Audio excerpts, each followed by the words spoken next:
Good morning everyone. I am Anjali working as an assistant professor in RPIIT Karnal.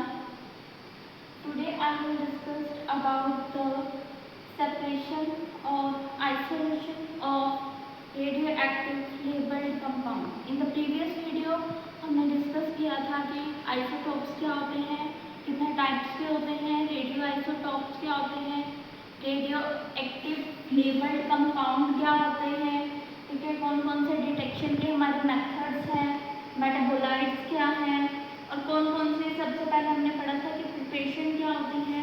तो सबसे पहले हमने prepare करना होता है रेडियो एक्टिव आइसोटॉप्स को, लेबल करना होता है उस कंपाउंड को, फिर हमें उसको इंसर्शन करना होता है। उसके अलग अलग मेथड्स थे जो कि हमने डिस्कस कर रहे थे।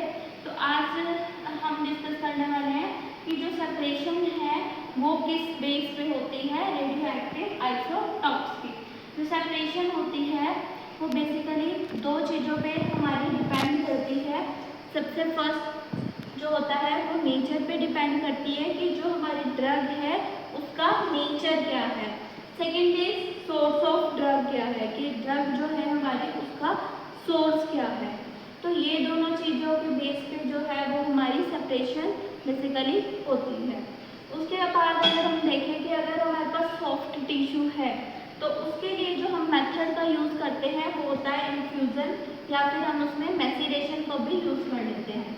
अगर हमारे पास इन केस हार्ड टिश्यू है तो उस केस में हम यूज़ करते हैं परकोलेशन मेथड को या फिर डिकॉक्शन मेथड को भी यूज़ कर सकते हैं। अगर हमारे पास कोई अनऑर्गेनाइज्ड ड्रग है देन उसके लिए हम जो मेथड अप्लाई करते हैं वो होता है हमारे पास मैसीरेशन। तो बाकी इसके अलावा भी बहुत सारे मेथड्स होते हैं, जैसे अल्कलॉइड्स के लिए, ग्लाइकोसाइड्स के लिए, फ्लेवोनॉइड्स के लिए।